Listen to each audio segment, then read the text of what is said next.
Adelaide and South Australia. Part 2. After I'd settled down in Adelaide, I decided to go on a walking tour of the central city, which you could probably spend about a week walking around, to judge from the map leaflet I had. The city prides itself on its old 1830s plan, still faithfully followed after all these years, and has come up with a new marketing slogan based on it, "Designed for Life." The layout of downtown Adelaide is legendary. The idea of isolated blocks of development, set in a great parkland, inspired Ebenezer Howard's town planning classic Garden Cities of Tomorrow, 1902. Howard proposed that future suburbs should be developed as compact, villagey townships linked to each other and to the central city, by fast railway lines running through green spaces in between. Though inspired by the example of Adelaide, Howard's philosophy is followed much more in countries such as Denmark than in modern Australia.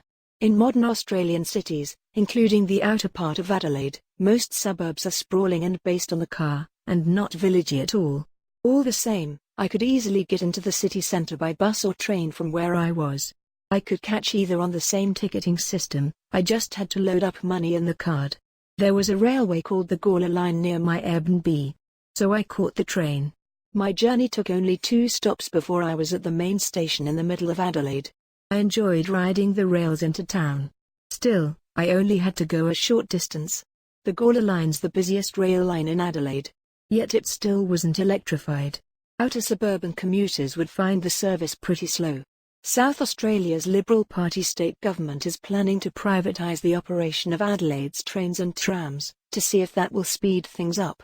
The drivers will have to reapply for their jobs with new labour hire companies, and some are probably going to get made redundant. Not everyone thinks it's a good idea. You have to ask whether speeding up the electrification of lines like Gawler might not make more of a difference to commuter satisfaction than reshuffling the management and the workforce on the existing system. The Grizzly Jail. In one day, I visited the old jail, the weir on the river, the city's stadium, the Cathedral of St. Peter's, Her Majesty's Theatre, which is being renovated, and the Theberton Theatre, threatened by road construction. The Central Market had to wait for the next day. I'd never been to a jail set up as a tourist site, which is a bit surprising considering that Australia has lots of black museums dedicated to the life and death of people transported out from Britain and Ireland to serve penal sentences there. Places like Port Arthur and Tasmania, for example. All the same, no convicts were ever shipped to South Australia. Alone among the major colonies of 19th century Australia, South Australia was free, settled only by people who actually wanted to go there. So, Adelaide's jail was just an ordinary ex-jail and not a transportation museum. Most of the exhibits were from late Victorian times and the early 20th century. They showed people who had been on death row and the graves of the prisoners who were executed and buried in the jail. Displays showed the history of the jail and identified a Gothic-looking tower where people were hanged. I noticed that one of the condemned had been a New Zealander. A city at risk. The next day I went into Coles in the city, the Central Market, and Rundle Mall, Adelaide's outdoor pedestrian mall. Adelaide really is a walkable city. From walkingz.org.au, you can download masses of walking maps and apps for the whole of South Australia, and cycling maps too. All Adelaide needs to be the perfect city is a couple of things. First, better public transport, operated as a public service with proper levels of investment, as in those European countries where they put the Garden City philosophy into effect. Secondly, Adelaide needs to do more to save its old buildings. For instance, the former Newmarket Tavern, established in 1847 on the edge of the parklands, is threatened with demolition in order to fit in an extension to a nearby hospital. They say that it was in this pub that a measure of beer known in South Australia as a butcher, 6 or 7 ounces, was coined, because workers from the nearby cattle yards on what are now the parklands used to drink there. That's about as Australian as it gets. A number of other classic buildings west of the city centre, such as the Theberton Theatre, are also at risk from a massive upgrade of the South Road, which runs north-south a couple of blocks west of the parklands.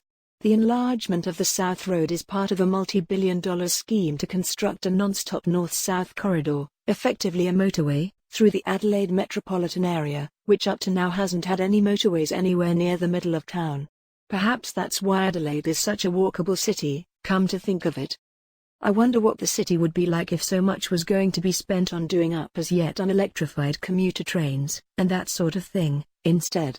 Although Adelaide is good for walking around in, at least for now, I wanted to see more of the region. So, any spare money I had would be spent on hiring a car. Indigenous affairs. I particularly wanted to go to an Aboriginal reservation at a place called Raucan. I'd noticed the image of an Aboriginal man named David Yunapon on a $50 Australian bill as I was having coffee in Coles, and asked who he was.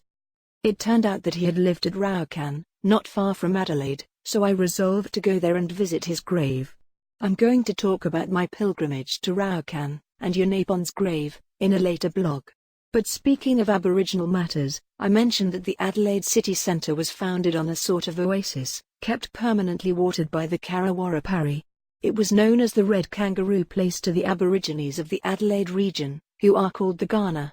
The Red Kangaroo Place was of great importance to the Kaurna, who often gathered there in hundreds. All the same, it was only seasonally occupied. The Kaurna used to migrate into the nearby hills and live there during the summer. Ironically, this meant that when Adelaide was founded on the 28th of December 1836, that is, at the height of summer, the oasis-like Red Kangaroo Place, to which the British naturally gravitated, appeared to be uninhabited and claimed by no previous owners.